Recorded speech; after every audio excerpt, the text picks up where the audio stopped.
What's going on, guys? Kids here, and welcome back to a really important guide. So tomorrow, like we know, there is a map reset or whatever, so basically all the territories will be gone. And so today I wanted to show you really, in my opinion, one of the best builds for ZVZ. Of course, there are huge amount of weapons to show, of course.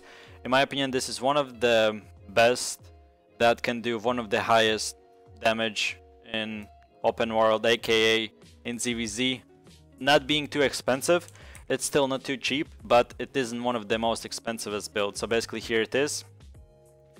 So yes, it is a wildfire staff. Fire staffs in general are the highest DPS weapons in the game, so that's why of course we go with the fire staff user.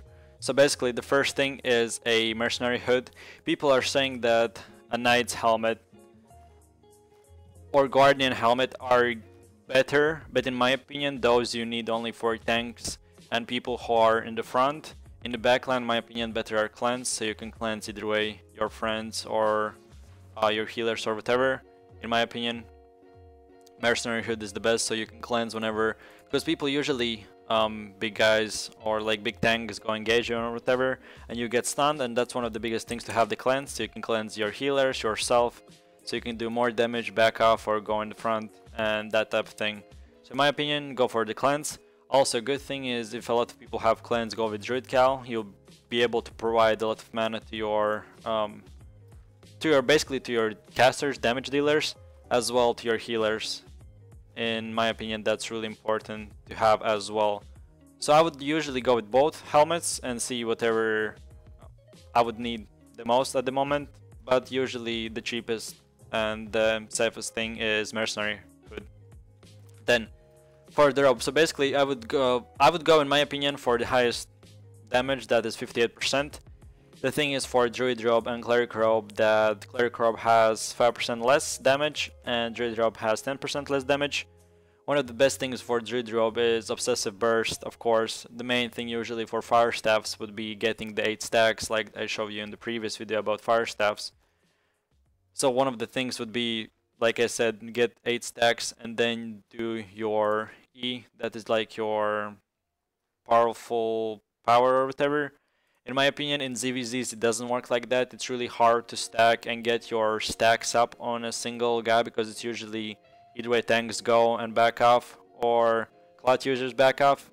So there's usually not a lot of time that you can just queue up people, so that's why you, as much as you can, you want to put AoE spells on your targets, and sometimes you even don't see any enemies, so you need to use your spells off screen and try to hope that you hit some of them. So that's why I went with Mage Robe and of course with the Frost Shield defensive. Of course the best thing would be if it's like 10 versus 10 or 15 versus 15, the Obsessive Burst with Druid Robe. If not, then go either way for Mage Robe for the highest damage and it's the best, or go if you really want to see if you really want to feel safe with Everlasting Spirit, 5% damage, but it's a really powerful defensive. But in my opinion, just go for the Mage Robe for the highest damage. Then the shoes, in my opinion, you don't really need royal shoes. You can use whatever shoes you like. So if you have load up leather, just go with the assassins and go with the run. In my opinion, still I sometimes feel like jump is really important. If I get even stunned or any abilities are on me, I can just jump away and I'm safe. So I would go with jump, but usually one of the main things that you need to do is run. Click use run. So basically the way engaging on someone or backing off. In my opinion, not a lot of times you get hit as a caster who is basically really close to your healers and stuff. So either way, go for the run or jump. In my opinion, always go with the run, and then if you feel like it's really close quarters, go with the jump. And of course balanced mind, and of course here was for the more damage aggression, and for the helmet we go with balanced mind. Then for the potions, always use stickies. In my opinion, one of the mandatory things are stickies. The biggest things are to get as many enemies clumped up as possible, and by that you can throw stickies, or as well you can use them offensively and defensively, slowing your enemies or making them not be able to engage on you or escape from other people. Then so I would personally go with wildfire staff.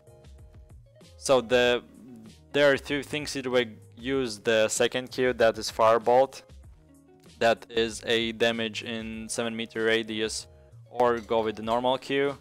The thing is, for the second Q is that it's an AoE and you always want the AoE, but sometimes even if you can't use the spell on anyone, you'll be usually trying to queue up the tank because you cannot reach anyone else, so just go with the normal Q.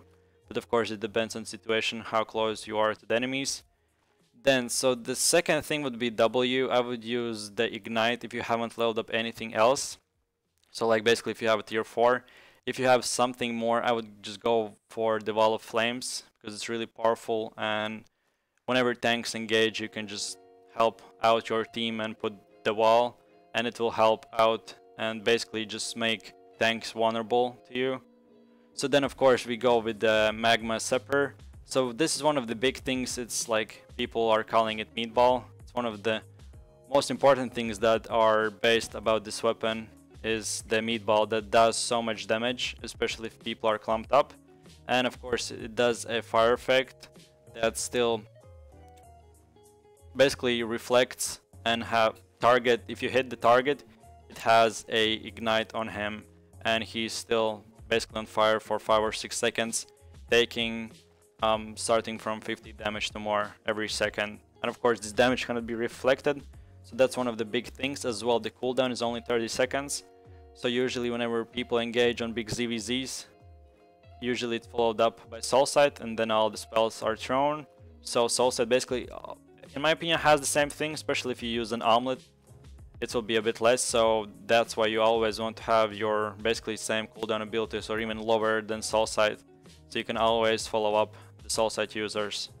And of course for food we use omelet for all the casters. And then either way we go, if you haven't leveled anything, go with the burn, that increases the fire on enemies and stuff, 20 per 2.5 seconds, or we go with aggressive caster, queuing up those tanks, because you need to guys understand, mainly for big ZVZs you cannot really just spam your queues on anywhere. So the big things are the magma sepper or the meatball, like we know how to call it. So basically, so the meatball works like that. It is 2 or 3 second spell, and here's the meatball thing.